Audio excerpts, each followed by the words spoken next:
বাংলাদেশের মানুষ আপনারা কেমন আছেন? আওয়াজ দিয়ে বলেন কেমন আছেন? যে আল্লাহ রাব্বুল ইজ্জত আমাদেরকে ভালো রেখেছেন, বলেন আমরা তেনার শুকর আদা করতে চাই কি চাই না? আওয়াজ আরে জোরে বলি, চাই কি চাই না? সবাই পড়ি আলহামদুলিল্লাহ। আরো জোরে পিছনের বাবার আওয়াজে পড়ি আলহামদুলিল্লাহ। সাথে সাথে দরুদুস সালামের হাদিয়া ওই নবীর কদমে, যিনি আল্লাহর এই জমিনকে রওনক করার লক্ষ্যে, আবাদ করার লক্ষ্যে, জাহান্নামীদেরকে জান্নাতি বানানোর লক্ষ্যে, যিনি মরা কলবের অধিকারীদেরকে জিন্দা কলবের মালিক বানানোর লক্ষ্যে, যিনি জমিনের মাটিকে পাক আর সাফ করার লক্ষ্যে, যেই নবীকে আল্লাহ তার রহমত বানিয়ে, আল্লাহর হাবিব বানিয়ে, বানী ইসলাম বানিয়ে, তাজেদারে মদিনা বানিয়ে, সরবতওয়ালা বানিয়ে, জলিলুল কদর বানিয়ে, হাবিবি কিবরিয়া বানিয়ে, খাতামান নবিয়্যিন বানিয়ে, দু জাহানের ওয়ালি বানিয়ে, যালিকাল কিতাবুল্লাহ রাইবা ফিহি বলার জন্য যাকে জামানার ইমাম বানিয়ে, রাহমাতাল লিল আলামিন বানিয়ে, সাওয়াদিল কাওয়ামিন বানিয়ে, দফল মাওলা বানিয়ে, সাকিয়া কাউসার বানিয়ে, শাফিয়া মাহশার বানিয়ে, যাকে আল্লাহ রাব্বুল ইজ্জত তাবিবে কলব বানিয়ে, জালিমদেরকে তেহরিন ওয়ালা বানিয়ে, যাকে আমার আল্লাহ নূর বানিয়ে এই জমিনের অন্ধকারকে আলোকিত করেছেন, যেই নবী এসে আমাদেরকে জাহান্নাম থেকে নামটা কেটে জান্নাতের লিস্ট মুক্ত করেছেন। 4 নং পারার 2 নং পৃষ্ঠায় আল্লাহ রাব্বুল ইজ্জত বলছেন সূরা আলে ইমরানের 103 নং আয়াতে, ওয়া কুনতুম আলা শাফা হাফরাতিন মিনান নারি ফাআনকাদাকুম মিনহা। আরে তোমরা, আমরা, আপনারা সবাই আমরা ছিলাম জাহান্নামী। আর আল্লাহর কোরআন বলছে, রাসূল সাল্লাল্লাহু তাআলা আলাইহি ওয়াসাল্লাম 570 খ্রিস্টাব্দের 12 রবিউল আউয়ালে দুনিয়ার জমিনে কদম দিয়ে মক্কার পার্শ্বস্থ খাজা আব্দুল্লাহ এবং আমেনা খাতুনের সেই কুড়ে ঘর, যেটা বাদহা নামক উপত্যকায় অবস্থিত, সেই ঘরে এসে আল্লাহর হাবিব সাল্লাল্লাহু তাআলা ইসলাম তিনি জাহান্নামীদেরকে জান্নাতি বানিয়ে দিয়েছে। জোরে বলেন সুবহানাল্লাহ। আর জোরে বলেন সুবহানাল্লাহ। যেই নবীর ওসিলায় আমরা জাহান্নামী থেকে জান্নাতি হলাম, বলুন সেই নবীর ইয়াদগারি, সেই নবীর ওয়াফাদারি, সেই নবীর ইজ্জত, সেই নবীর সম্মান, সেই নবীর ভালোবাসা অন্তরে লালন করার দরকার আছে না নাই? আর জোরে আছে না নাই? বলুন আমরা দয়াল নবীকে ভালোবাসি, ঠিক কি না? আমরা আমার নবীকে জানার চেয়ে বেশি ভালোবাসি, ঠিক কি না? আমরা আমার নবীকে মালের চেয়ে বেশি ভালোবাসি, ঠিক কি না?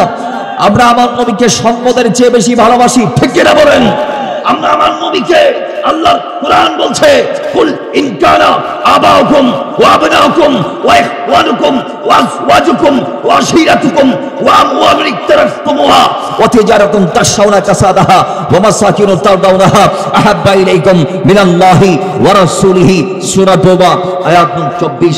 আল্লাহ পাক রব্বুল ইজ্জত বলছে, মার চেয়ে বেশি, বাবার চেয়ে বেশি, সন্তানের চেয়ে বেশি, ভাইয়ের চেয়ে বেশি, বন্ধুর চেয়ে বেশি, স্ত্রীর চেয়ে বেশি, ইভেন কি নিজের ব্যবসার চেয়ে, বাসস্থানের চেয়ে, বংশের চেয়ে, আশীরত্বতা যা আছে কোথায় দুনিয়াতে, এই সবগুলোর চেয়ে বেশি আল্লাহ রাসূলকে ভালোবাসতে হবে। জোরে বলেন, আরো জোরে বলেন সুবহানাল্লাহ। তো যেই নবীকে ভালোবাসা আমাদের ঈমান, যে আল্লাহকে ভালোবাসা আমাদের ঈমান, বলুন সেই আল্লাহ রাসূলের প্রেমে আমরা জীবনটাকে কোরবান করব। কথা ঠিক কি না? রাজি আছেন কিনা? হাত তুলে বলুন আল্লাহু আকবার। ইয়া রাসূলুল্লাহ গাউসে আজম দস্তগীর জিন্দাবাদ। কেন জীবন রাসূলের কদমে? জীবন দিলে জীবন পাওয়া যায়।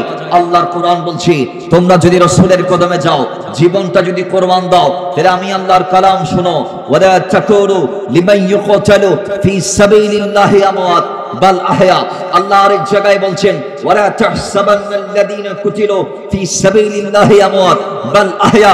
আল্লাহ বারংবার বলছে, নবীর কদমে জীবন দিলে জীবন পাওয়া যায়, জীবন দিলে জীবন শেষ পাওয়া যায় না, মরেও অমরত্ব পাওয়া যায়।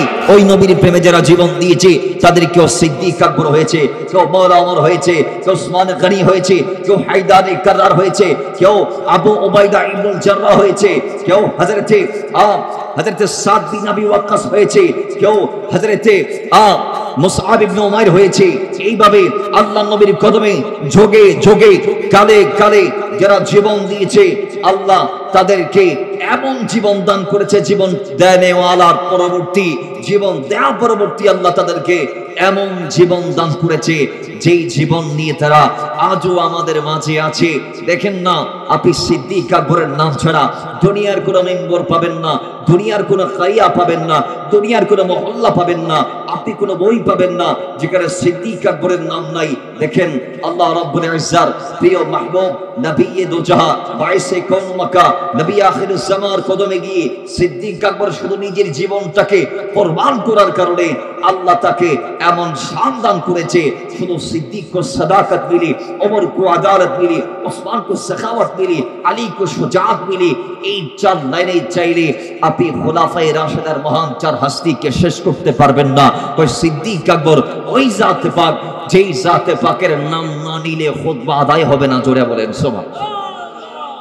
আজকে জুমা গেছে, মসজিদ কোন দিকে? খন্দি মসজিদ, মসজিদ উত্তর দক্ষিণ। সেই মসজিদে আমাদের খতিব সাহেবানরা খুতবা দিয়েছে। বলুন সিদ্দিক আকবরের নাম নিয়েছেন কিনা? আওয়াজ দিয়ে বলেন নিয়েছেন কিনা?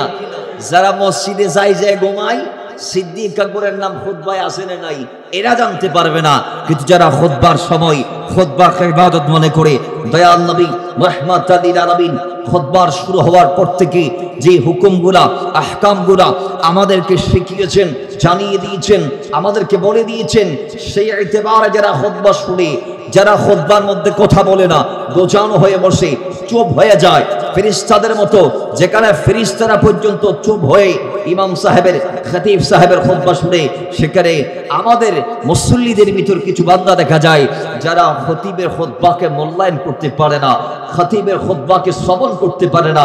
খতিব যখন খুতবা দেয় এরা একজন আরেকজনের সাথে কথা বলে, খতিব যখন খুতবা দেয় তারা একে অপরের সাথে চোখে ইশারার মাধ্যমে বিভিন্ন অঙ্গভঙ্গির মাধ্যমে খুতবার গুরুত্বটা তারা কমিয়ে দেয়। খতিব যখন খুতবা দেয় তখন তারা এক পা আরেক পায়ের উপর তুলে দিয়ে বসে যায়। খতিব যখন খুতবা দেয় পিঠটাকে দেওয়ালের সাথে লাগিয়ে, পিলারের সাথে লাগিয়ে হেলান দিয়ে তারা বসে যায়। খতিব যখন খুতবা দেয় তখন ওই ব্যক্তিরা মসজিদের ভিতরে মোবাইল টিপাটিপি করে। খতিব যখন খুতবা দেয় তখন এক কাতারে বসে আরেক কাতারের দৃশ্য আমাদের কিছু মুসল্লি দেখে।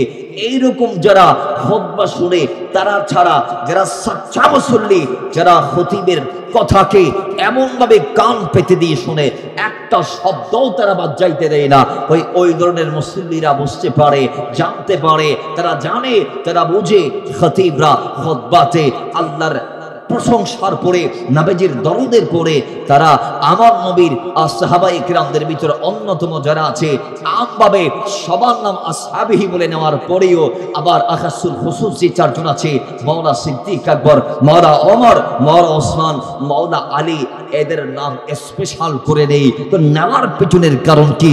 কারণ একটাই, তারা মুস্তাফার জন্য জীবনকে কুরবান করে ফেলেছে। আর একটু জোরে বলেন সুবহানাল্লাহ। তো সেই নবীর জন্য জীবন আমরা গোজার করতে, কোরবান করতে, ত্যাগ করতে, স্বর্গ করতে আমরা চাই কি চাই না? আওয়াজ দিয়ে বলি চাই কি চাই না? আসুন সকলে দয়াল নবীকে ডাক দিই, ইয়া রাসূলুল্লাহ, ইয়া নবী আল্লাহ, ইয়া রাহমাতাল লিল, ইয়া শাফিয়াল। আল্লাহ পাক আমাদের এই সালামি মদিনায়ে তৈয়বার মধ্যে পৌঁছে দিই, কামিল করি।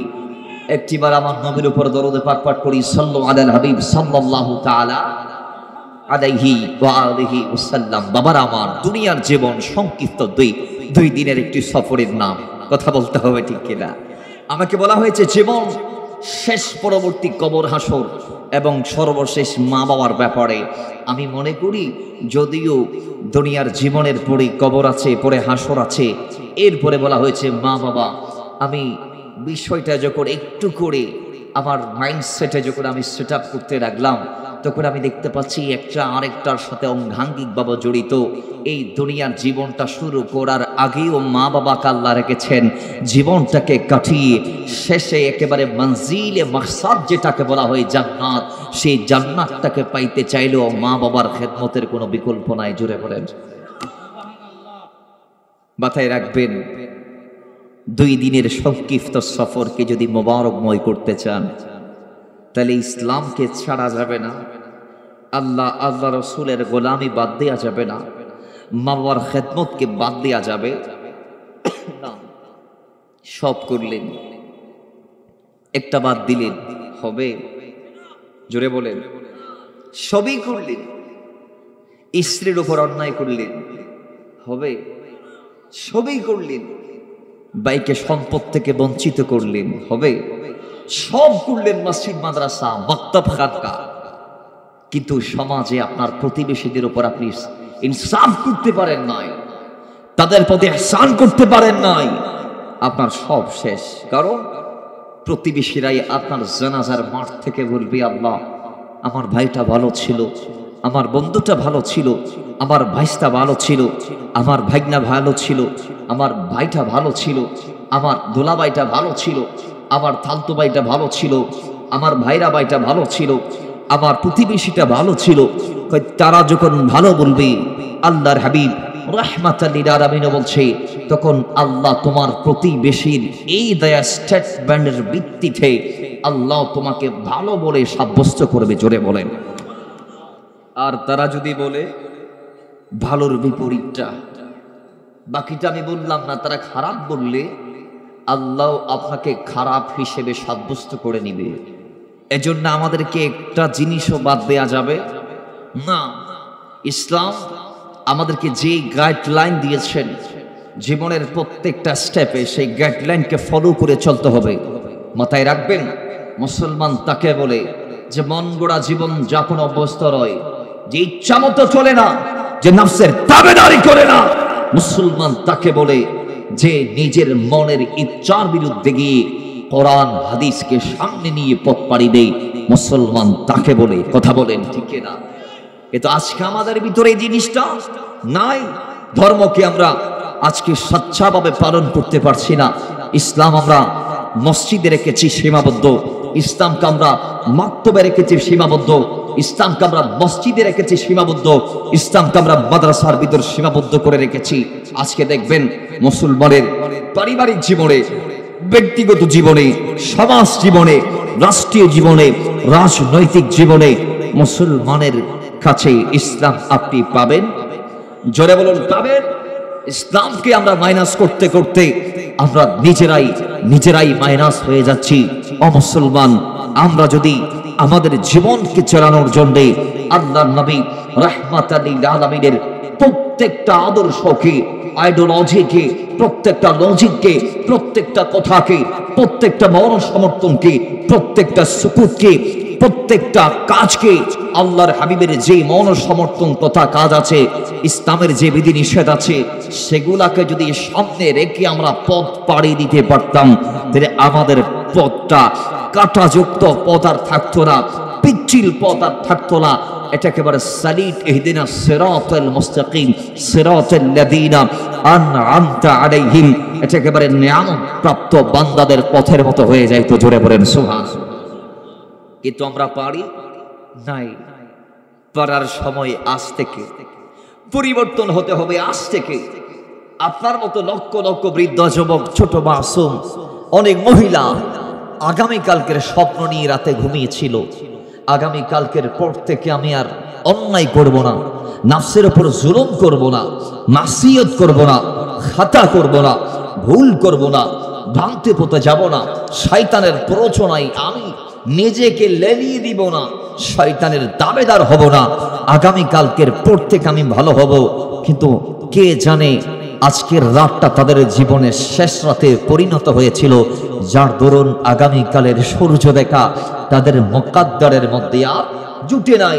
তারা যে তাদবীর করবে আগামীকাল নিজেকে পরিশুদ্ধ করার, তাজকিয়ায়ে নফস করার, নিজেকে পরিবর্তন করার, এই তাদবীর করার আগে তাকদীর তাদের তাদবীরের অপরে উপক্রম হলো, অগ্রগামী হলো, যার দরুন তাকদীরে মৃত্যু লেখা থাকার কারণে লিকুল্লি উম্মাতিন আজালুন ফাইদা জাআ আজালুহুম লা ইস্তাখিরুনা সাআতাও ওয়ালা ইস্তাকদিমুন। একটা কদম তারা আর সামনেও মারতে পারে নাই, একটা কদম আর পিছনেও মারতে পারে নাই। যেই জায়গায় ছিল সেই জায়গায় তারা অন দ্য স্পট ডেড হয়েছে। আল্লাহর জমিনের এই ধারা ধাম ছেড়ে বিদায় হয়েছে, পর্দা করেছে জমিন থেকে। কথা বলেন ঠিক না ঠিক? তো আওয়াজ জোরে বলেন ঠিক কি না? তাহলে পরিবর্তন হতে হবে এইখান থেকে। জীবনের প্রত্যেকটা সেকেন্ডকে মনে করতে হবে এটাই আমার জীবনের শেষ সময়, এটাই লাইফের শেষ মুহূর্ত। এর মুহূর্তের পরে আর যে মুহূর্তটা সেটা আমার জন্য বরাদ্দ নাও থাকতে পারে, ওটা ঠিক কিনা? মালাকুল মউত আসবে, আমাদেরকে কি সিগন্যাল দিয়ে আসবে?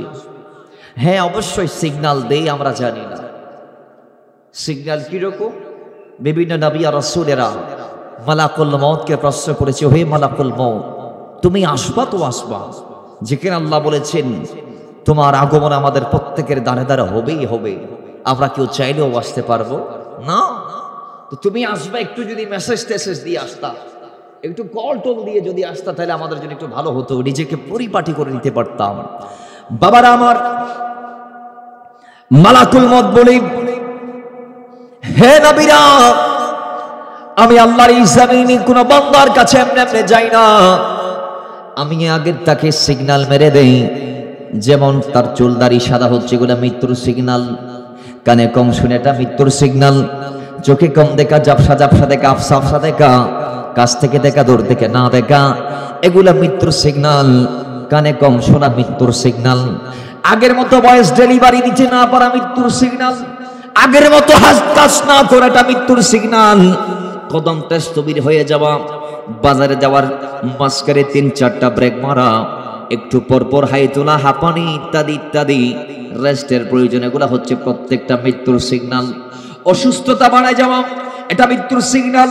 বাবারা আমার, মালাকুল মউত বলতে বলতে জ্বরকেও মৃত্যুর সিগন্যাল বলেছি। ও দুনিয়ার মুসলমান, তাহলে বুঝতে হবে, যার চোখ আগের মতো আর দেখা যাচ্ছে না, যেই কানে আগের মতো আর শোনা যাচ্ছে না, যেই জবানটা আগের মতো আর চলছে না, যেই হাতগুলো আগের মতো আর শক্তিধর নাই, যে পাগুলা জমিনের মধ্যে আগের মতো আর চলা সম্ভব হচ্ছে না, ওই বান্দার ধারণা থাকতে হবে যে মৃত্যুর দূত মালাকুল মউত না জানি কোন সময় আমার ঘরে এসে আমার জানটাকে হরণ করে নিয়ে যায়। কথা বলেন ঠিক কি না? মৃত্যুর দূত আসার টাইম হচ্ছে, এটা সিগন্যাল দিচ্ছে আপনাকে। এজন্য আল্লাহর হাবিব রাহমাতুল লিল আলামিন আমাদেরকে হাদিস দিয়ে জানিয়েছেন, মৃত্যুর দূত মালাকুল মউত আসার আগে নিজেকে পরিপাটি করতে হবে। দুনিয়া হেলাই দোলাই, ঘুমাই ঘুমাই ইত্যাদি ইত্যাদি আরাম আয়েশের মাধ্যমে এই এয়ার কুলারের বাতাসকে গাড়ি বাড়ির টাকা কড়ি অর্জন করে করে সন্তানদেরকে মানুষের মতো মানুষ করে, সন্তানকে অ্যাডভোকেট বানিয়ে, লয়ার বানিয়ে, নিজেকে জমিদার করে ইত্যাদি ইত্যাদি করে কাটাই দেওয়ার জন্য আল্লাহ তোমাকে দুনিয়াতে পাঠাই নাই। দুনিয়া এমন ভাবে কাটানোর জায়গা নয়। আল্লাহর হাবিব রাহমাতুল লিল আলামিন বলেছেন, দুনিয়াতে আমরা 2 দিনের সফরের জন্য এসেছি, 2 দিনের মুসাফির হয়ে এসেছি। হয় আজ যাইতে হবে, না হয় কাল যাইতে হবে, না হয় এরপরের দিন যাইতে হবে। মাথায় রাখবেন, যাইতে অবশ্যই হবেই হবে। কথা বলেন ঠিক? কেউ চাইলে থাকতে পারবে? জোরে বলুন, থাকতে পারবে? আল্লাহ পাক রব্বুল ইজ্জত কুরআনুল কারীমে সূরা আলে ইমরানের 185 নং আয়াত আল্লাহ বলছেন, কুল্লু নাফসিন যায়িকাতুল মাউত। সুবহানাল্লাহ, জোরে বলেন। মৃত্যু সবার জন্য। মৃত্যু, জোরে বলুন, মৃত্যু। এই আয়াতকে কেন্দ্র করে কিছু লম্বা বাকি আছে, সেগুলো আমরা পরবর্তীতে বলবো। আল্লাহ বলছেন, কুল্লু নাফসিন যায়িকাতুল মাউত, যাদের জান আছে তাদের জন্য মৃত্যু নির্ধারিত আছে। জীবন সেটা একদিন ইন্তেকালের মাধ্যমে শেষ হয়ে যাবে। কথা ঠিক কি না? জোরে বলেন বাবার আমার। তাহলে আল্লাহ বলছেন, একদিন দুনিয়ার সমস্ত স্বাদ বিনষ্টকারী মৃত্যু এসে সব ইন্তজাম শেষ করে দিবে, সমস্ত আশা শেষ করে দিবে, সমস্ত চামাকে শেষ করে দিবে। আল্লাহ পাক বলছেন, দুনিয়ার মানুষ, এই দুনিয়াতে আল্লাহ তোমাকে কেন পাঠিয়েছে জানোনি? কাইবা ইন্নামা তুওয়াফাউনা উজুরাকুম ইয়াওমাল কিয়ামা।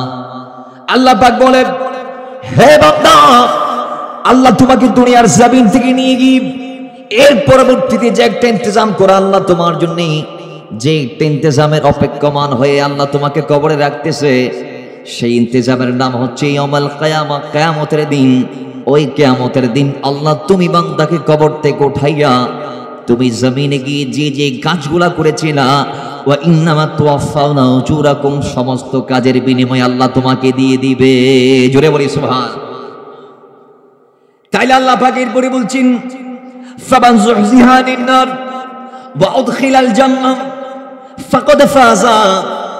আল্লাহ পাক এবার বলছেন, সুতরাং দুনিয়াতে যাবে, সেখান থেকে কবরে যাবে, হাসরের মাঠে ওঠার পরে আল্লাহ যেই বান্দাকে জাহান্নাম থেকে দূরে রাখবে, ফামান যুহজিহা আনিন নার, যেই বান্দাকে আল্লাহ হাসরের দিন জাহান্নাম থেকে মুক্তি দিয়ে দিবে, ওয়া উদখিলাল জান্নাহ, এবং জান্নাতে প্রবেশ করাবে, ফাকাদ ফাযা, ওই বান্দা হচ্ছে দুনিয়ার জমিনের সফল বান্দা। জোরে বলে। কারণ আজকে সবাই জিনিসটাকে বুঝতে পারে না। দুনিয়ার জমিনে এসে কোন কাজগুলা তাকে সাপোর্ট করবে, কোন কাজগুলা তার ফায়দা দিবে, তাকে মওলা পাঠিয়েছে কেন, বানিয়েছে কেন, তার মতো একটা বান্দা দুনিয়াতে আসার পিছনে কারণ কি, আল্লাহ কেন বানাইলো, আল্লাহ যে তাকে ইবাদতের জন্য বানাইলো, খেদমতের জন্য বানাইলো, তাকে যে আল্লাহ একটা বাজার দিয়েছে, আর দুনিয়া মাজরাতুল আখিরা, যেই বাজারে সে কিছু বীজ নিয়ে এসেছে, যেই বাজারে সে বীজ তলের মধ্যে নিয়ে এসে বীজগুলা রোপণ করে সেখান থেকে পরবর্তীতে আখিরাতে গিয়ে সে ফসল খাবে, ফল খাবে ফসল থেকে, সেই জিনিসটা যারা ভুলে গিয়েছে আল্লাহ পাক তাদেরকে ইন্ডিকেট করে আয়াতের শেষাংশে বলছেন, ওয়ামাল হায়াতুদ দুনিয়া ইল্লা মাতাউল গুরুর। যারা দুনিয়াতে মত্ত হয়ে গিয়েছো, যারা দুনিয়াতে এসে আখিরাতের বাজারের ব্যাগটাকে হারিয়ে ফেলেছো, যারা দুনিয়াতে এসেছো কেন, আসার মর্মার্থটা কি, আসার পেছনের কারণটা কি, কেন আল্লাহ তোমাকে পাঠাইলো, তোমার মতো একজন বান্দা আল্লাহ জমিনে কেন পাঠাইলো, এই কাজটা যারা ভুলে গিয়েছো, যারা দুনিয়া এমন ভাবে দুনিয়াকে ভোগ করছো যে দুনিয়ায় চির জীবন থেকে যাবা, এই দুনিয়ায় তোমার সব, এই চিন্তা চেতনা যাদের ভিতর আছে, আখিরাতের টেনশন যাদের ভিতর নাই, আমি আল্লাহ বলছি, ওয়ামাল হায়াতুদ দুনিয়া ইল্লা মাতাউল গুরুর। এই দুনিয়া ধোঁকাবাজি ছাড়া আর কিছু নয়। জোরে বলেন নাউজুবিল্লাহ। দুনিয়া হচ্ছে ধোঁকার উপকরণ। এখানে যা আছে সবগুলা ধোঁকা আর প্রতারণার উৎস। তাহলে বলুন, আমরা আমাদের মূল্যবান জীবনটাকে কি দুনিয়ার জন্য কোরবান করে দিব, নাকি আখিরাতের জন্য? জোরে বলুন, কিসের জন্য? মুহাব্বতে বলেন কিসের জন্য?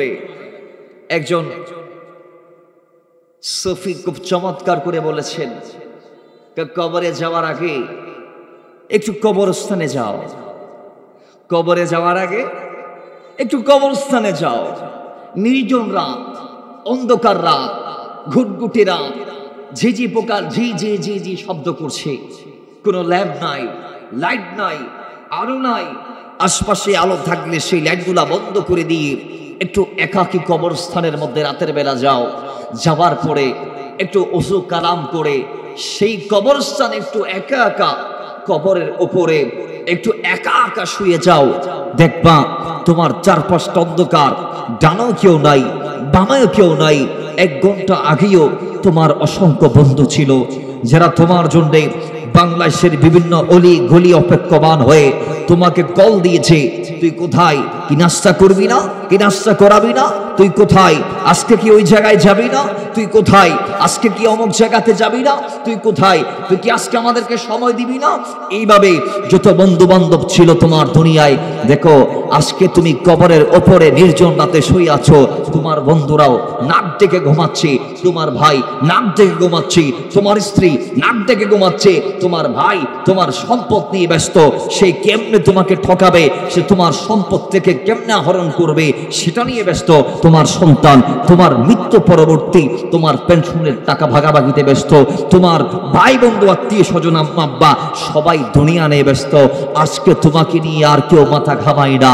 দেখো তোমার মৃত্যুর পরবর্তীতে তোমার দাদার মৃত্যু যেইভাবে হয়েছে, সেইভাবে তোমার একদিন যখন মৃত্যু হয়ে যাবে, তখন তোমার দাদার মতো তাকে যেমন তোমরা সবাই ফালাই চলে আসছিলা, তোমাকেও সবাই ফালাই চলে যাবে। তো তোমার হাই হুতাশের টাইম আসার আগে আগে একটু সেই কবরটা তোমার থেকে কি যায়, সেই কবর আল্লাহর হাবিব সাল্লাল্লাহু আলাইহি ওয়াসাল্লাম বলছেন 3 বার আপনাকে আমাকে দৈনন্দিন ডাক দেই। হযরত আব্দুল্লাহ ইবনে আব্বাসের বর্ণনা 7 বার কবর আপনাকে আমাকে ডাক দেই। কবর বলে, আমি কীট পতঙ্গের ঘর, আমার কাছে আসার আগে আগে নিজেকে পরিপাটি করে আসো। এ বান্দা, কি এমন সামান তোমার জোগাড় আছে, কি এমন সামান তুমি রেডি রেখেছো, যেই সামান তুমি আমাকে পেশ করবা, যেই সামান তুমি আমাকে পেশ করবা। সুতরাং আমার কাছে আসার আগে আগে নিজের জীবনের প্রত্যেকটা সেকেন্ডকে মূল্যায়ন করো। আনা দারুল ওয়াহশা, আনা বাইতুল জুলমা, আনা বাইতুল ওয়াহশা, আনা বাইতুল দুদ, আনা দারুল জুলমা, আনা দারুল ওয়াহশা, আনা দারুল দুদ। কবর বারংবার আপনাকে আমাকে বলছে, আমি অন্ধকার ঘর, আমি কীটপতঙ্গের ঘর, আমি আতঙ্কের ঘর। আমার এখানে আযাব আর আযাব আছে, অন্ধকার আর অন্ধকার আছে, কীট পতঙ্গ আছে, যন্ত্রণা আছে। আমার করে আসার আগে আগে কবরটাকে যদি জান্নাতের বাগিচা বানাইতে চাও, কবরটাকে যদি নূরের মুনাওয়ার করতে চাও, আল্লাহর নবীর ওই বাণী মোতাবেক, আল কবর রাউদাতুম মিন রিয়াদিল জান্নাহ আও হুফরাতুম মিন হুফরাতিন নার। কবর কারো জন্য হবে জান্নাতের একটি উদ্যান, আর কারো জন্য হবে জাহান্নামের একটি উদ্যান। তাহলে জাহান্নামের উদ্যান যদি কবরকে না বানাতে চাও, কবরটাকে যদি জান্নাতের বাগিচায় রূপান্তর করতে চাও, তাহলে কবরে যাবার আগে কবরের সামান জোগাড় করো, সামান জোগাড় করো, সামান জোগাড় করো। সামান বিনিয়ে কবরে এসে কোনো শান্তি পাবেন? জোরে বলুন, শান্তি পাবেন? জিল্লত আর জিল্লত আসরে নাই, জোরে বলুন আসরে নাই। সেখান থেকে মানুষ আল্লাহর দরবারে ফরিয়াদ করবে, আল্লাহ আমাকে দুনিয়াতে পাঠাও, আমি একটু দুনিয়াতে যাব। আমার ভাইটাকে বলে দিবা আমার মতো যেন সে আমার বাবার সম্পদ নিয়ে মাথা না গামায়, সেই যেন তার মূল্যবান সেকেন্ড গুলাকে, ঘন্টা গুলাকে, মিনিট গুলাকে, দিন আর রাত গুলাকে, সপ্তাহ মাস বছর গুলাকে সে যেন ভালো পথে কাটাই দেয়।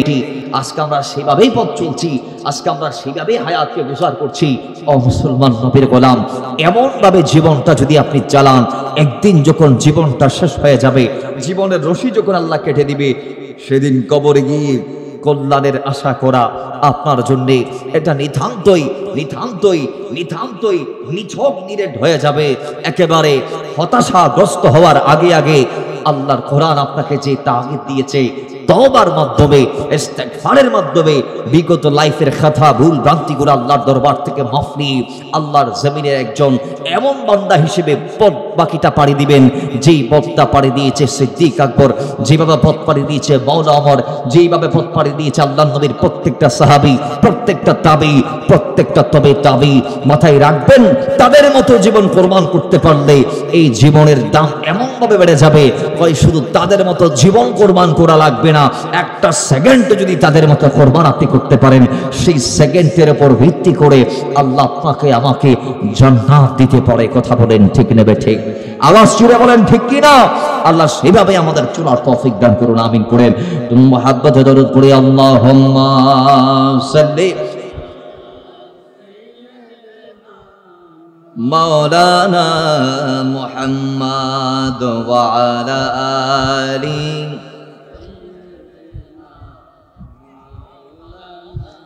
ইয়া রাসূলুল্লাহ ইয়া হাবিবাল্লাহ ইয়া রাসূলুল্লাহ ইয়া হাবিবাল্লাহ ইয়া রাসূলুল্লাহ তুমি জীবন তুমি মরণ, আধার ঘরে তুমি আপন, তুমি জীবন তুমি মরণ, আধার ঘরে তুমি আপন, তুমি মোদের পারের দরি, তোমার প্রেমে জীবনে গরি, তুমি নিদানের তারানে বাড়া, ইয়া রাসূলুল্লাহ ইয়া হাবিবাল্লাহ ইয়া রাসূল। আরে তুমি মোদের আশার আলো, তাই তো তোমায় বাসি বালো, তুমি মোদের আশার আলো, তাই তো তোমায় বাসি বালো। হৃদয় নামের ফুলদানিতে, হৃদয় নাম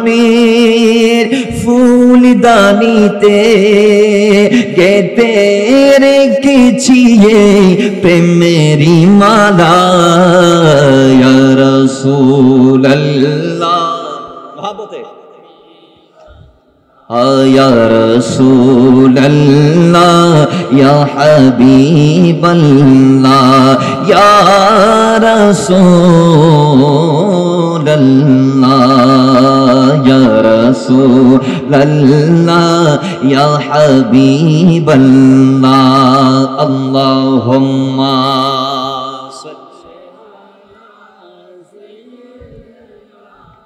মাওলানা মুহাম্মদ ওয়া আলা আলি সাইয়্যিদিনা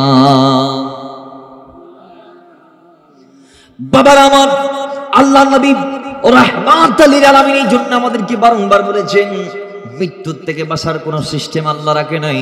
আল্লাহ পাক রব্বুল ইজ্জত কুরআনুল কারীমের মধ্যে সূরা জুমআর ৮ নং আয়াতে আল্লাহ আমাদেরকে ডাক দিয়ে বলে কুল ইন্নাল মাউতাল্লাযী তাফিরুনা মিনহু ফাইন্নাহু মুলাকীকুম, যে মৃত্যু থেকে বান্দা বাঁচার জন্য বাইরের পর মাইল সফর করছো, দেশের পর দেশ সফর করছো, একটু জ্বর বাড়ছে দৌড় মারলাম ডাক্তারের কাছে, একটু প্রেসার বেড়ে গিয়েছে দৌড় মারলেন ডাক্তারের কাছে, একটু ডায়াবেটিস ওভার হাই হয়ে গিয়েছে দৌড় মারলেন ডাক্তারের কাছে। এইভাবে প্রত্যেকটা রোগে শোকে আপদে বিপদে আপনি যেই জীবনকে সেভ করার জন্যে, যেই মৃত্যুর থেকে বাঁচার জন্যে, যে মালাকুল মউতের ধাবাত থেকে নিজেকে সেভ করার জন্যে আপনি মাইলের পর মাইল সফর করে ডাক্তারের দরজায় দরজায় দৌড়ান।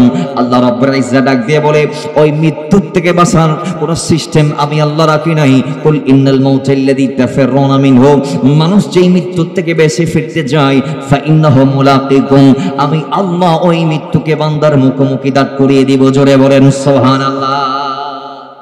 বাঁচার কোন সিস্টেম আছে? আছে? কেউ বাঁচতে পারছিল?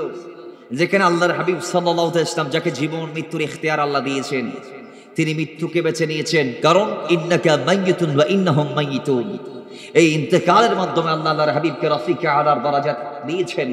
এই মৃত্যুর মাধ্যমে আল্লাহর সাথে তার হাবিব সাল্লাল্লাহু আলাইহি ওয়াসাল্লাম মিলিত হয়েছেন। এই মৃত্যুর মাধ্যমে আল্লাহর হাবিব সাল্লাল্লাহু আলাইহি ওয়াসাল্লাম আলামে বারযাখে পদার্পণ করেছেন। এই মৃত্যুর পরেও আল্লাহর হাবিব আমাদের জন্য রহমত, আমাদের জন্য নিয়ামত। মুসলিম শরীফের বরাত আমরা হাদিস জানতে পেরেছি।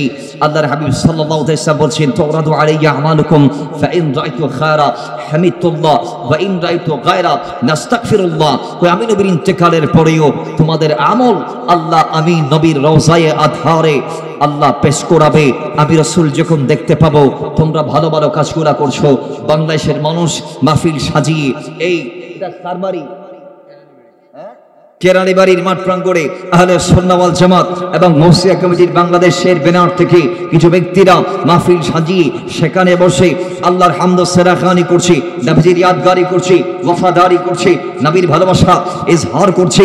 ওই সময় আমি রাসূল হামিদুল্লাহ আল্লাহর শুকর আদা করব ওয়া ইন রাআইতু গায়রা, আর আমি নবী যখন রওজা মুবারক থেকে দেখতে পাবো আমার উম্মত জুলুম করছে, আমার উম্মত অন্যায় করছে, আমার উম্মত মারক হক আদা করছে না, আমার উম্মত বাবার গলার উপরে গলা বড় করে কথা বলছে, আমার উম্মত আল্লাহর হক নষ্ট করছে, আমি নবীর যে আইন সেগুলো অমান্য করছে, আমার উম্মত আমি রাসূলের প্রত্যেকটা স্টেপকে সে মানতে পারছে না, আমার উম্মত প্রতিবেশী হয়ে প্রতিবেশীর উপর জুলুম করছে, অন্যায় করছে, মাসিয়াত করছে, নিসিয়ান করছে, খাতা করছে, ভুল করছে। আমার উম্মত যখন গুনাহ করছে আমি রাসূল যখন সেটা দেখব তো গুনাহ করবে আমার উম্মত, সেই গুনাহ করে মাফ চাওয়ার আগে নাস্তাগফিরুল্লাহ আমি নবী মদিনায়ে তাইয়্যিবা থেকে আমার উম্মতের গুনাহ মাফ চাইবো। জোরে বলেন সুবহানাল্লাহ। দয়াল নবী রওজা থেকে আমাদের গুনাহ মাফ, জোরে বলুন আমাদের গুনাহ মাফ চায়। ওই মায়ার নবী রাহমাতাল লিল আলামিন আমাদেরকে শিখিয়েছেন দুনিয়ার জমিন ছাড়তে হবে, আমি নবীও ছাড়বো, আমিও থাকবো না, আমিও চলে যাব। হ্যাঁ আমি এসেছি এটাও রহমত, যাব এটাও রহমত। এটা আল্লাহর নবীর শান, এটা আল্লাহর নবীর ইজ্জত, এটা আল্লাহর নবীর ফদল, এটা আল্লাহর নবীর সম্মান, এটা আল্লাহর নবীর প্রতি আল্লাহর তাজিম। কিন্তু হ্যাঁ আমরা তো আল্লাহর এই জমিনে একটা ছোট্ট বড়ি নিয়ে একেবারে এমন অবস্থায় এসেছিলাম যে অবস্থায় আমরা বলতেও পারি নাই যে আম্মা আমার খিদে লেগেছে, একটু দুধ আমার মুখে দাও না, বলতেও পারি নাই। মাথায় রাখবেন, আল্লাহ সৃষ্টি জগতে খলিকাল ইনসানা দাঈফা, একেবারে দুর্বল করে যে সৃষ্টিকে আল্লাহ সৃষ্টি করেছে তাদের নাম হচ্ছে ইনসান, তাদের নাম হচ্ছে মানুষ, তারাই হচ্ছে আমরা। আমরা কেমন দুস্তু জানেন, আমরা কেমন দুর্বল ছিলাম জানেন? হয় একজন বকরির বাচ্চাও, একজন গাভীর বাছুরও, একজন হাতির বাচ্চাও দুনিয়াতে আসার পরই সে দাঁড়াইতে পারে, তার মায়ের দুধ সে নিজে হেঁটে হেঁটে খাইতে পারে, তাকে কারো কাছ থেকে সাহায্য নেওয়া লাগে না। কিন্তু আমরা এতই দুর্বল ছিলাম, আমাদেরকে ফালায় রাখলে আমরা ওভাবেই দেখেছি, কাত হলে আমরা আর সোজা হতে পারি নাই, এদিক এপাশ ফিরলে সোজার হতে পারি নাই। এমনও সন্তানের অনেক নজির আছে, ঘুমের সময় সন্তান উল্টে গিয়েছে তার চেহারা, সে আর নিঃশ্বাস না নিতে পারাই অন দ্য স্পট ডেথ, মৃত্যুবরণ করেছে। কথা বলেন ঠিক নেবে ঠিক? এই আল্লাহর জমিনে খুব দুর্বল করে আল্লাহ যাদেরকে বানাইলো তারা হচ্ছে আমরা মানুষরা। কিন্তু হ্যাঁ, মাথায় রাখবেন, দুর্বল হলেও লাকাদ খালাকনাল ইনসানা ফি আহসানি তাকওয়িম, সৃষ্টিতে সর্বোৎকৃষ্ট আকৃতি আল্লাহ আমাকে আপনাকে দিয়ে পাঠিয়েছে।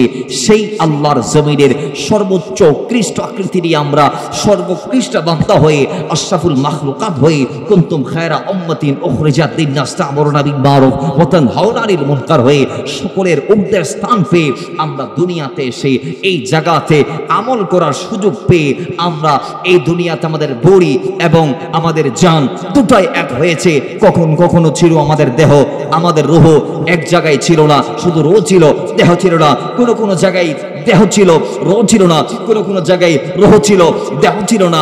আবার মায়ের পেটে আসার পরে 4 মাস 10 দিনের মাথায় দেহের ভিতর আল্লাহ প্রাণের সঞ্চার করে দিয়েছে, 10টা মাস পরে দুনিয়াতে আসার সুযোগ করে দিয়েছে।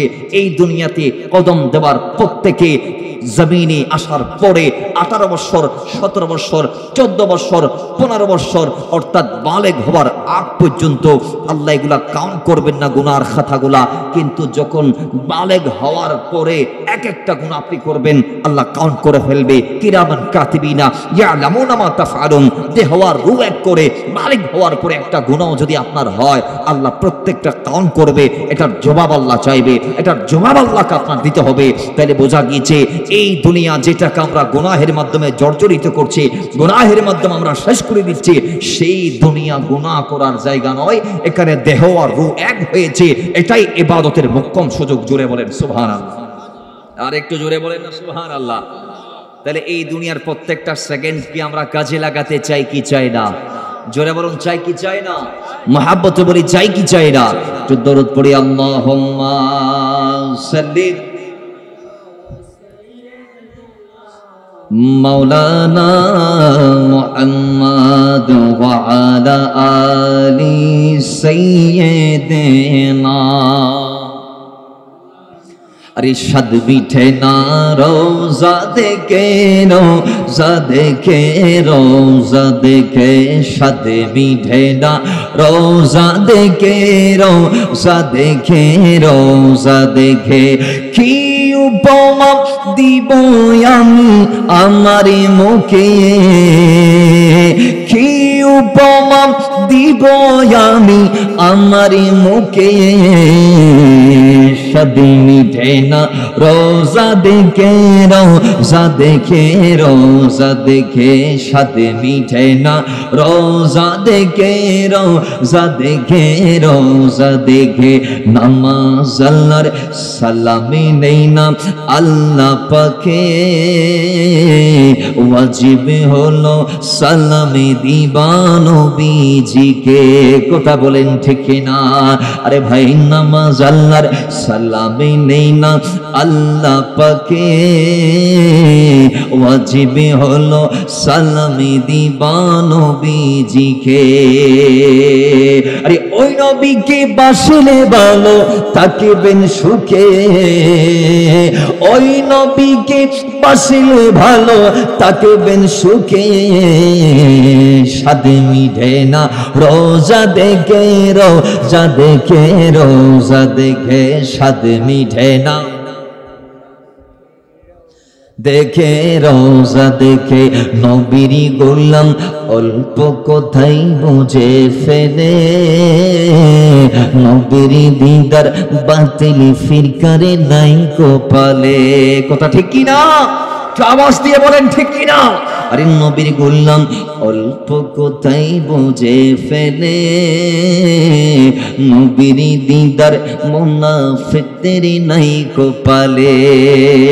আরে গোলাম তাই নবীকে পাবে সুখে দুঃখে সুন্নিরা তাই নবীকে পাবে সুখে দুঃখে স্বাদ মিটে না রোজা দেখে রোজা দেখে রোজা দেখে স্বাদ মিটে না রোজা দেখে রোজা দেখে রোজা দেখে কি উপমা দিব আমি কি উপমা দিব আমি আমার মুখে স্বাদ মিটে না রোজা দেখে রোজা দেখে রোজা দেখে স্বাদ মিটে না রোজা দেখে রোজা দেখে রোজা দেখে। আল্লাহুম্মা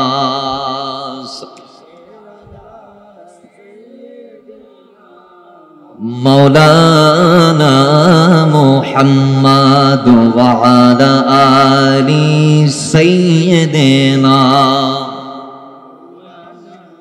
বাবার আমার আল্লাহ পাক রব্বুল ইজ্জত অন্যত্র আবার ইরশাদ করছেন আইনামা তাকুনু ইউদরিকুমুল মাউত ওয়ালাউ কুনতুম ফি বুরুজিম মুশাইয়াদা। এ বান্দা আমি আল্লাহর জমিন আমি তোমারে পাঠাইলাম, এই জমিন ছেড়ে একদিন তোমারে চলে আসতে হবে। মৃত্যুর থেকে নমরুদ ফিরাউন সাদ্দাতের মতো বাঁচতে চাইলে বাঁচা যাবে না, সম্ভব না। আল্লাহ পাক রব্বুল ইজ্জত ডাক দিয়ে বলে বান্দা মৃত্যুর থেকে বাঁচার জন্য সুরক্ষিত ঘর যদি বানাও, সুরক্ষিত দুর্গ যদি বানাও, সুরক্ষিত দুর্গ বানিয়ে সেখানে যদি প্রবেশ করে নাও, তারপর মৃত্যুর থেকে বাঁচা যাবে না। বাঁচার সিস্টেম আমি আল্লাহ রাখি নাই। যেখানে তুমি যাবা, হেলিকপ্টারের ভিতরে হোক, একেবারে ওই সাবমেরিনের ভিতরে হোক, পাড়ের নিচে হোক, স্থলে হোক, জলে হোক, আকাশপথে হোক, যেই জায়গায় হোক না কেন, ডিপ ফ্রিজের ভিতর রাখলেও, যেখানে দুনিয়ার আলো বাতাস হাওয়া যাওয়া যায় না, সেই জায়গার মধ্যে তুমি নিজেকে সেভ করলেও আমি আল্লাহ মৃত্যুর টাইমে মালাকুল মউতকে তোমার দ্বারস্থ করাই দিব। জোরে বলেন সুবহানাল্লাহ। বাঁচার কোনো সিস্টেম আছে? জোরে বলেন আছে? কেউ চাইলে বাঁচতে পারবে? পারবে না। 2 দিনের মুসাফির দুনিয়া। আমি আপনি দুনিয়ার 2 দিনের মুসাফির। কথা বলেন কয় দিনের? একটু আওয়াজ দিয়ে বলেন কয় দিনের? अरे जिंदगी एक किराए का घर है, एक ना एक दिन बदलना पड़ेगा। मौत जब तुझको आवाज देगे, घर से बाहर निकलना पड़ेगा। কথা বলেন ঠিক কি না? ভাই জীবনটা যখন শেষ হয়ে যাবে, প্রাণ পাখিটা যখন বের হয়ে যাবে, সেদিন দুনিয়া চাইলেও আপনাকে আর রাখবে না, দুনিয়ার মানুষরাও আর আপনাকে রাখতে চাইবে না। কারণ একদিন 24টা ঘন্টা যদি আপ হয়ে যায়, দেহটা দুর্গন্ধময় হয়ে যাইতে পারে, পেটটা ফোলা হয়ে যাইতে পারে, শরীর থেকে বিভিন্ন দুর্গন্ধ চারদিক দিয়ে ছড়ায় পড়ার পরে কীট পতঙ্গ যারা আছে আপনার শরীরের দিকে যাত্রা করতে পারে। বিদায় আপনার স্ত্রী বলবে তাকে কবরস্থ করো, আপনার মা বলবে তাকে দাফন করো, আপনার বাবা বলবে তাকে গোসল দাও, আপনার সন্তান বলবে তাকে গোসল করিয়ে কাফন পরাও। এরপরে আত্মীয় স্বজন বন্ধু বান্ধবরা বলবে খাটিয়া টানো, তাকে ভালোভাবে পরিপাটি করো। সবগুলা করিয়ে জানাজার মাঠে নিয়ে আপনাকে জানাজা দিয়ে কবরস্থানে নিয়ে গিয়ে ওই আপনার বাবার মতো, আপনার দাদার মতো বিলে ঝিলের পাশে, পুকুরের পাশে, ইভেন কি পাহাড়ের চূড়ায় অথবা পাহাড়ের ডালুতে অথবা বিভিন্ন উপত্যকায় অথবা বিভিন্ন সমতল ভূমিতে হোক, মাঠে কিংবা ঘাটে কিংবা রাস্তার ধারে অথবা দোকানের পাশে আপনাকে দাফন করে দিবে। আপনি নামক ব্যক্তিটা দুনিয়া তার থাকতে পারবে না। মৃত্যুর পরপরই আপনাকে কবরস্থ করা হবে।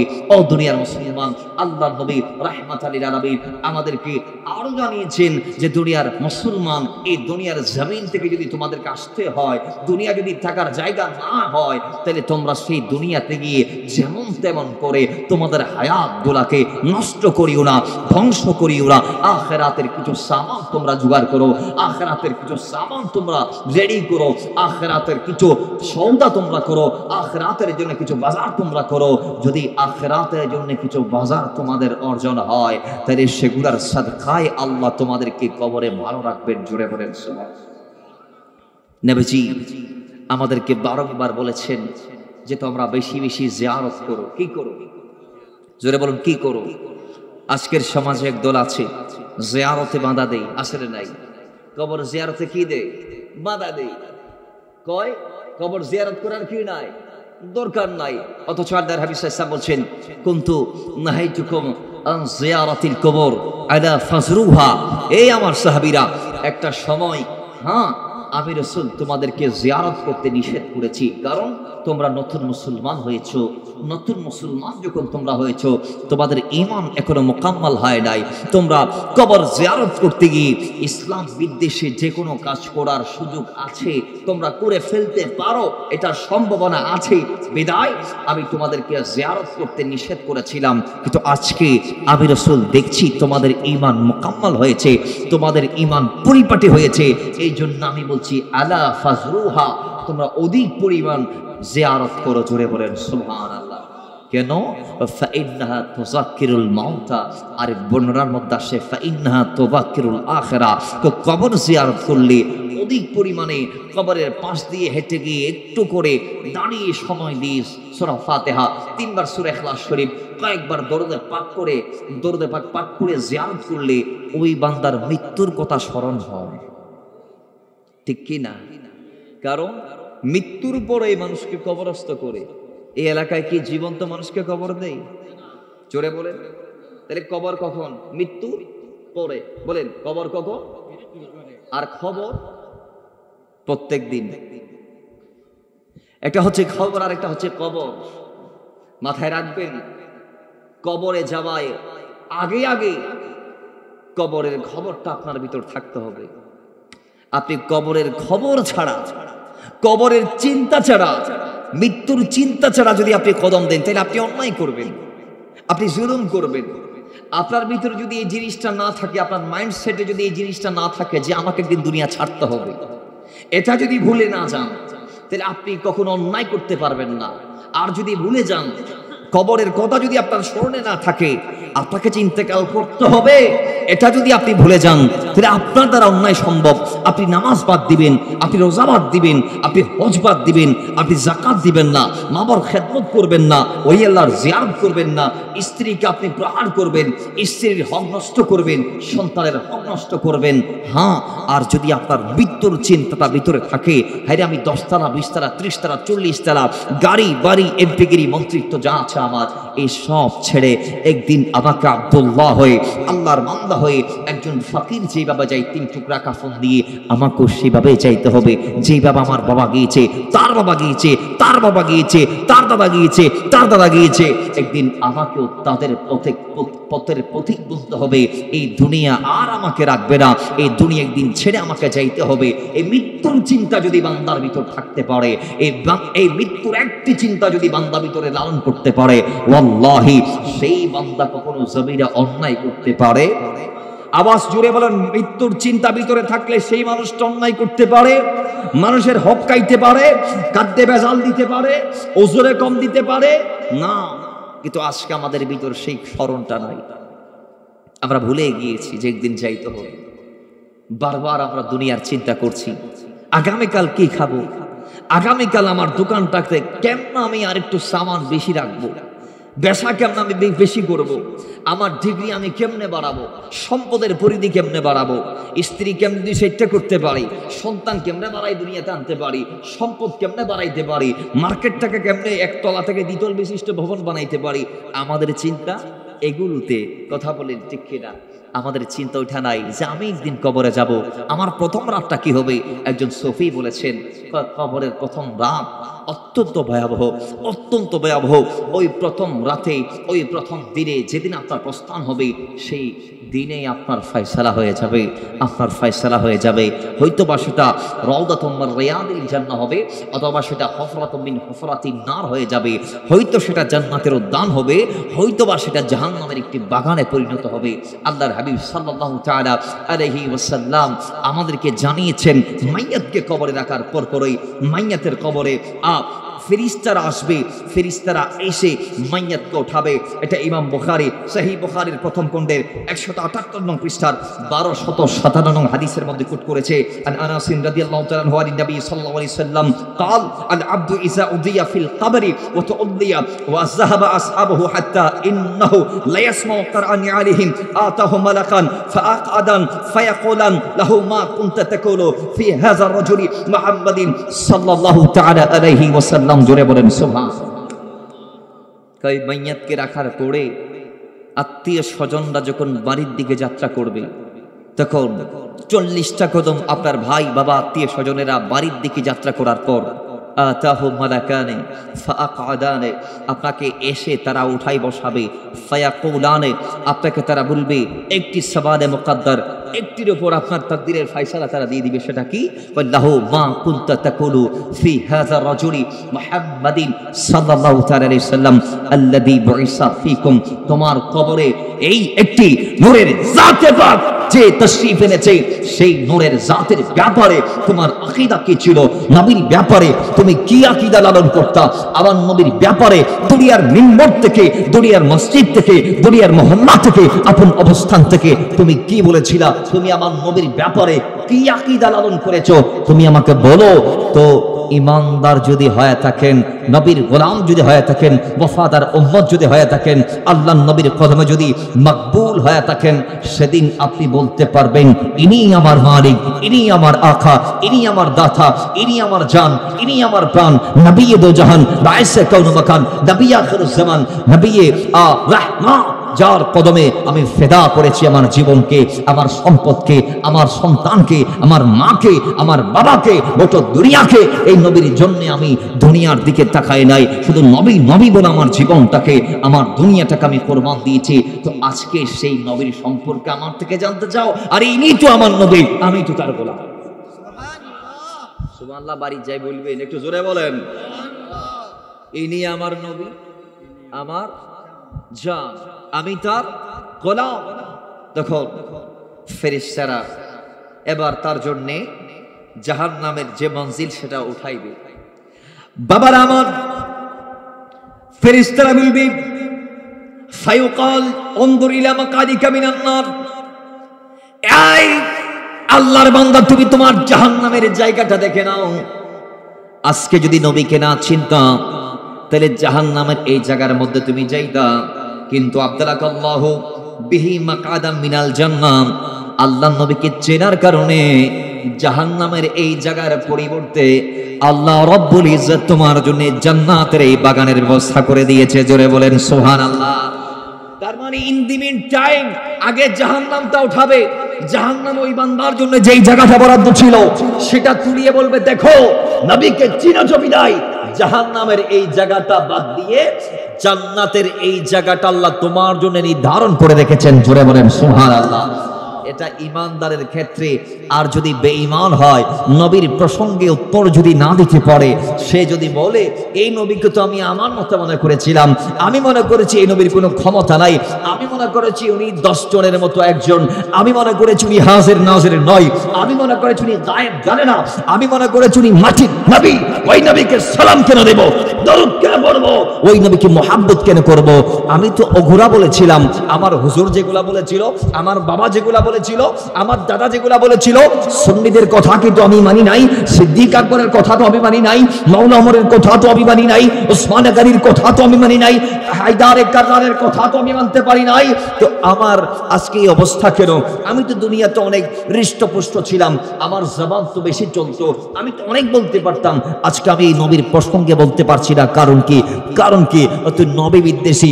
এবার জান্নাতের জায়গাটা তুলবে, জান্নাতের জায়গা তুলে বলবে, তোর জন্য নবীকে চিনতে পারলে জান্নাতের এই জায়গাটা বরাদ্দ ছিল, কিন্তু নবীকে না চেনার কারণে আল্লাহ তোর জন্য জাহান্নামের এই জায়গাটা বরাদ্দ রেখেছে। জুড়ে বলেন নাউজুবিল্লাহ। তাহলে আপনার কবরে আপনার ফয়সালা নির্ধারণ হবে আল্লাহর হাবিবের ব্যাপারে। আপনি যদি সচ্চা উত্তর দিতে পারেন, নবীজিকে যদি অন্তর থেকে মহাব্বত করতে পারেন, দুনিয়ার জমিন থেকে এই করতে হবে আল্লাহর হাবিবকে মহাব্বত। কারণ বলা হবে মা লাহু মা কুনতা তাকুলু, তুমি কি বলতা আমার নবীর ব্যাপারে, তাহলে আপনাকে দুনিয়ার থেকে নবীর পক্ষে বলে যাইতে হবে। আপনি যদি নবীর বিপক্ষে বলে যান, কবরে গিয়ে শান্তি পাবেন? জোরে বলুন, শান্তি পাবেন? এটা ইমাম বুখারীর বরাতে পৃথিবীর সবচেয়ে একেবারে সহিহ যে কিতাব, যেটা আসমানি কিতাবের পরে দুনিয়াতে এই যে কিতাবের স্থান, হাদিসের কিতাবের মধ্যে সর্বোচ্চ যে কিতাব, সেটার নাম হচ্ছে সহিহ বুখারী। সেই সহিহ বুখারীর হাদিস এটা, যে কবরে আপনার পরিত্রাণ জুটবে আমার নবীকে চেনার মাধ্যমে। এবার আসেন আরেকটা বর্ণনা আছে, হযরতে বারা ইবনে আযিবের বর্ণনা। জোরে বলেন, আর একটু জোরে বলবেন না? আর একটু মহাব্বতে বলবেন না? একটু দরুদে পাক পড়ি, আল্লাহুম্মা সাল্লি মাওলানা মুহাম্মাদ ওয়া আলা আলি সাইয়্যিদিনা, जिसका कोई सानी नहीं वो नबी। मोहब्बत रवाजे पड़ी, जिसका कोई सानी नहीं वो नबी हमारा है। मुस्तफा की अज़मत क्या हद ना किनारा है। भाई जिसका कोई सानी नहीं वो नबी हमारा है, जिसका कोई सानी नहीं जितना दिया सरकार ने मुझको। अल्लाहुम्मा सल्ली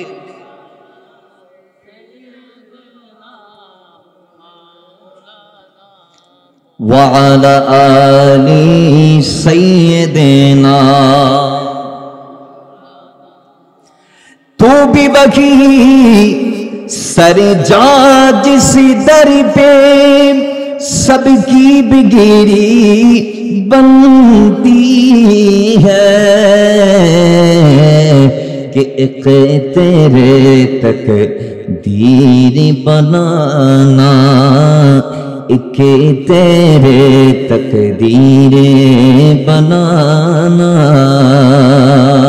कि आका के लिए कुछ बात नहीं जितना दिया सरकार ने मुझको। अल्लाहुम्मा सल्ली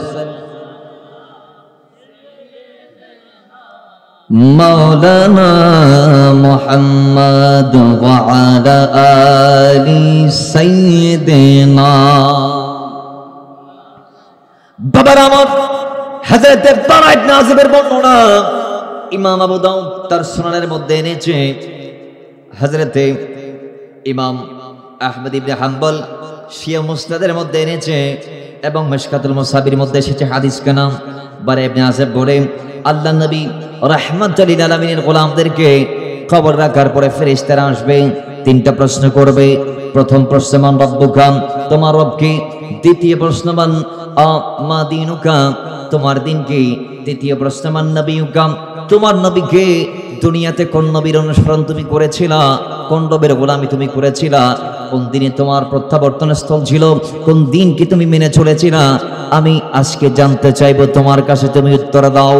কিরামান কাতিবিন নাম তোমার আমলনামা পেশ করে দিবে, তোমাকে ফেরেশতারা বলবে তুমি পড়ো ইকরা কিতাবাকা কাফারাক, আজকে তোমার আমলনামা তুমি পড়বা, তোমার আমলনামা তুমি দেখবা কি আমল তোমার ভিতর আছে তুমি দেখো না। আল্লাহ কাফারিমা আলাম নশরাহ লাকা সদরক মনসুব হে জিসসে ওয়া রাফানা লাকা যিকরক, কি वो जात की जो मज़हर लो ला कदमा है, जो साहिब रफ़ रफ़ शब में राज हुआ है असरा भी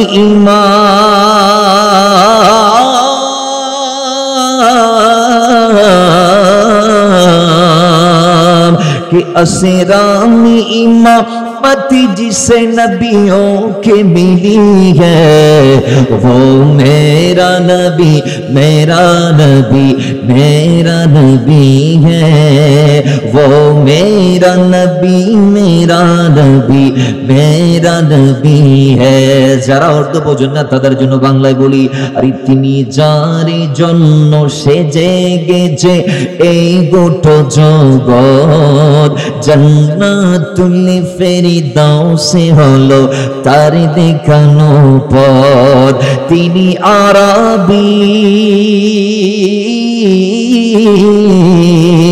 তিনি আরবি হাশিমি আর মক্কি মাদানী তিনি আমারি নবী तुम्हारी नबी आमादेरी नबी वो मेरा नबी मेरा नबी मेरा नबी है वो मेरा नबी है वो मेरा नबी है कि खुदा खुदी मेरी मजलिसी बोध अंदर लाबका हुसैरो खुदा खुदी मेरे मजलिसे बोध अंदर लाबका हुसैरो सरापा आफते दिल वो देश बेजाएगे मरगो दमास যে মাইয়াতকে কবরে রাখার পরে দুজন ফেরেশতা আসবে এসে পরীক্ষা নিরীক্ষা করবে তিনটা সওয়াল আপনার আমার জন্য আছে সেটা আপনাকে আমাকে পাড়ি দিতে হবে সেগুলোর জবাব দিতে হবে তো সওয়াল যখন করা হবে মা রব্বুকা মা দীনুকা মান নবিয়ুকা প্রত্যেকটা সওয়ালের জবাবে ঈমানদার ফটফট করে দিয়ে দিবে জোরে বলেন সুবহান ঈমানদার বলে রব্বি আল্লাহ দীনি আল ইসলাম এবং নবীজির ব্যাপারে তো তার জবানটা এমন বুলন্দ হবে তার চেহারায় হাসি খুশি আনন্দের ছাপ থাকবে তিনি আমার নবীকে দেখে দেখে বলবে তিনি বলে দিবেন যে ইনি তো আমার নবী হাযা নবিয়ুনা মুহাম্মাদুর রাসূলুল্লাহ সবাই পড়ি সাল্লাল্লাহু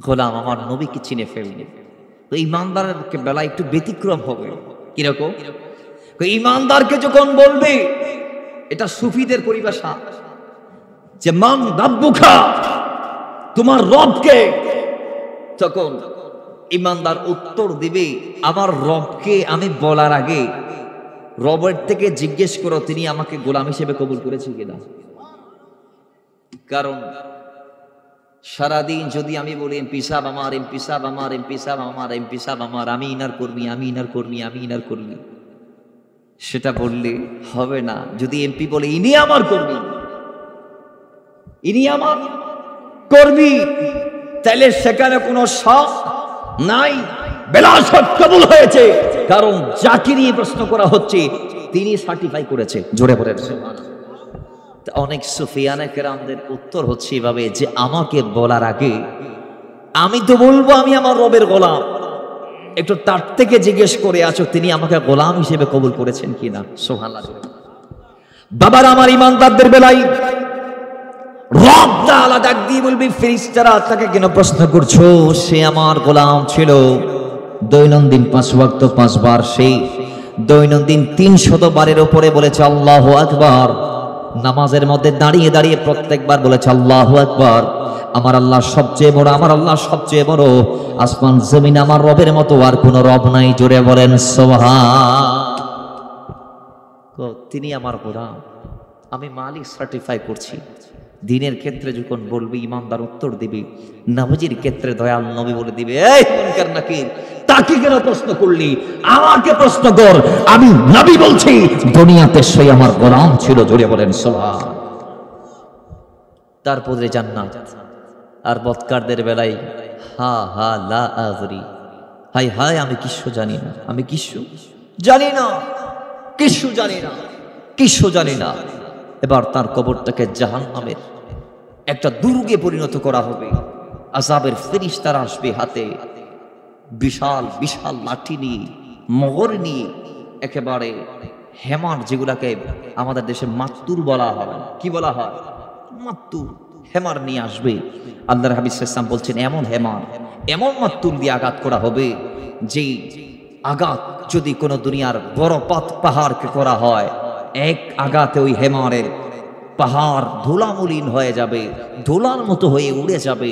বাবার আমার, সেই বিরাট মুগুর নিয়ে পাহাড়কে মারলে যে পাহাড় স্থির থাকতে পারবে না, ধুলায় মলিন হবে, সেই বিশাল মুগুর নিয়ে বৎকারকে মারবে, এমন ভাবে মারবে, হাদিসে পাক আসছে প্রথম আঘাতে জাররা জাররা হয়ে যাবে, দেহর চামড়াগুলা, একেবারে মাংসগুলা, হাড়গুলা যা আছে মাটির সাথে মিশে যাবে, জাররা জাররা হয়ে যাবে প্রথম আঘাতে। আবার আল্লাহ এক করবে, আবার দ্বিতীয় আঘাত করা হবে, আবার জাররা জাররা হয়ে যাবেন, আবার আল্লাহ তাকে এক করবে, আবার আঘাত করা হবে। এইভাবে বা কিয়ামত, কিয়ামতের আত্মক শাস্তি চলতে থাকবে। আর মদিনাওয়ালাকে চিনতে পারলে আল্লাহ তার কবরটাকে চোখের দৃষ্টি সীমা পর্যন্ত প্রশস্ত করে দিবে। অন্ধকার কবরের ওই কামরাটাকে নবীজির নূর দিয়ে মুনাওয়ার করে দিবে। আপনার কবরটাকে আল্লাহ পাক রব্বুল ইজ্জত জান্নাতি পোশাক আপনাকে পরিয়ে, আপনার পিঠের নিচের কোনা কংক্রিট বালি কোনাকে সরিয়ে জান্নাতি গালিচা বিছিয়ে আল্লাহ আপনার কবরটাকে কিয়ামত পর্যন্ত ফেরেশতাদের জিয়ারতের স্থান তথা মাজার বানিয়ে রাখবে। জোরে বলেন সুবহান। এই নেয়ামতটা ভোগ করতে চাইলে, কবরে সওয়ালের জবাব দিতে চাইলে, কবরে সওয়ালের জবাব দূরের কথা, এরপরে হাসরের মাঠে বাঁচা দূরের কথা, নবীজির শাফাআতের মাধ্যমে জান্নাত, জান্নাতের তাবিজ জ্বালা খোলা, এগুলা দূরের কথা। দুনিয়ার জমিন থেকে ইমানদার ইমান নিয়ে যাইতে চাইলে তাকে মার খেদমত করতে হবে, খেদমত করতে হবে, খেদমত করতে হবে। এই জন্য আল্লাহ 15 পারা 3 নং পৃষ্ঠা সূরা বনী ইসরাঈলের 23 নং আয়াতে আল্লাহ বলেন, ওয়াকাদা রাব্বুকা আল্লা তা'বুদু ইল্লা ইয়্যাহু ওয়া বিল ওয়ালিদাইনি ইহসানা। আল্লাহ পাক রব্বুল ইজ্জত বলছেন, হে বান্দা, তোমার প্রতি আমি রবের একটি প্রত্যাদেশ, তুমি আমার জমিনে আমার ইবাদত করবা, আর সেই ইবাদতকে মকবুল করানোর লক্ষ্যে তোমার মা বাবার প্রতি ইহসান করবা। জুড়ে বলেন সুবহান। আল্লাহ এরপরে বলছেন, ইম্মা ইয়াবলুগান্না ইনদাকাল কিবরা আহাদুহুমা ওয়া কিলাহুমা ফালা তাকুল লাহুমা উফফিন ওয়া লা তানহারহুমা ওয়া কুল লাহুমা কাওলান কারীমা। আল্লাহ পাক রব্বুল ইজ্জত বলছেন, পরবর্তীতে মার খেদমত করতে করতে যে একদিন বাবা মারা যাবে, হয়তো একদিন মা মারা যাবে, এবার যদি একজনকে বৃদ্ধ অবস্থায় কিংবা উভয়জনকে যদি বার্ধক্যে তোমরা পাও, তাহলে তাদের খেদমত করো, কারণ সেই সময় সঠিক খেদমতটা তাদের দরকার। আরে তারা যখন যুবক ছিল, তারা যখন তাদের হাত যখন একেবারে শক্তিধর ছিল, তাদের যখন সবগুলো 100 ছিল, খেদমত তখন তাদের প্রয়োজন ছিল না। আজকে যখন তারা বৃদ্ধ হয়েছে, ইম্মা ইয়াবলুগান্না ইনদাকাল কিবার, বার্ধক্যে আহাদুহুমা আও কিলাহুমা, একজনকে কিংবা উভয়জনকে যদি তোমরা পাও, তো খেদমতের আঞ্জাম দাও, খেদমত করো, খেদমত করো, খেদমত করো। করতে করতে করতে করতে কখনো হাই হুতাশ ওফ আপ শব্দ, ফালা তাকুল লাহুমা ওফ, এই ওফ শব্দ বলা যাবে, জোরে বলুন, বলা যাবে। ওয়ালা তানহারহুমা, ধমকও দেয়া যাবে না। ধমকও দেয়া, আপনি কোন বাবার উপরে আপনার ভয়েসকে লাউড করে আপনি কথা বলেন? যেই বাবা আপনাকে কথা বলা শিখিয়েছে। আপনি কোন বাবার আগে হাঁটতে চান? যেই বাবা আপনাকে হাতে ধরে ধরে হাঁটা শিখিয়েছে। আপনি কোন মায়ের গলার উপরে আওয়াজকে চড়াও করে কথা বলেন? যেই মা আপনাকে প্রথম বলিটা ফুটিয়ে দিয়েছে। আপনি কোন মায়েকে বাদ দিয়ে আপনার বাতের ডেকশিকা আলাদা করলেন?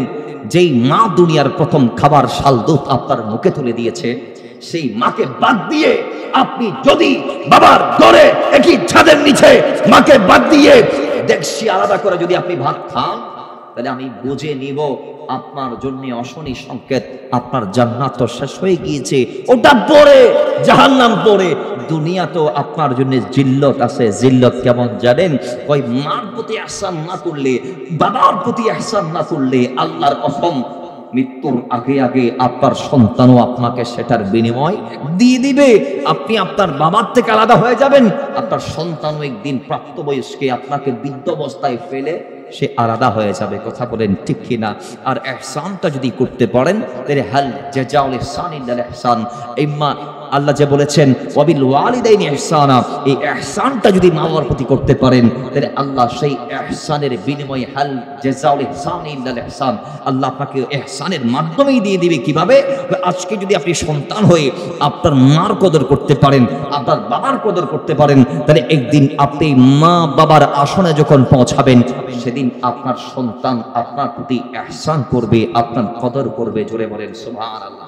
আল্লাহ আমাদেরকে জান্নাতের তালা খোলার চাবি, জান্নাত যেই মার সন্তোষের ভিত্তিতে মিলবে, ফাইনাল জান্নাত ইনদা রাজুলাই, হাদিস পাকের পরিভাষা আল জান্নাতু তাহাতা আকদামিল উম্মাহাত, জান্নাত যেই মায়ের কদমের নিচে, যেই মায়ের চেহারা দেখে ইবাদত, যেই বাবার চেহারা দেখে ইবাদত, যেই মায়ের চেহারার দিকে একবার তাকাইলে কবুল হজের সওয়াব হয়, সেই মা, যেই বাবার সন্তোষের ভিত্তিতে হুমা জান্নাতুকা ওয়া নারুকা রাদা রাব্বি ফি রাদাল ওয়ালিদ ওয়া সাখাতু রাব্বি ফি সাখাতিল ওয়ালিদ, যেই মা বাবাই জান্নাত জাহান্নাম, যেই মার সন্তোষের ভিত্তিতে, যেই বাবার সন্তুষ্টির ভিত্তিতে আপনার জান্নাত মিলবে। আর যাদেরকে রাজি রাখতে না পারলে জাহান্নামে যেতে হবে। আল্লাহ আমাদের সন্তানদেরকে সেই মা বাবার কদর করে দুনিয়ার জমিন থেকে যাওয়ার তৌফিক দান করুন, আমিন।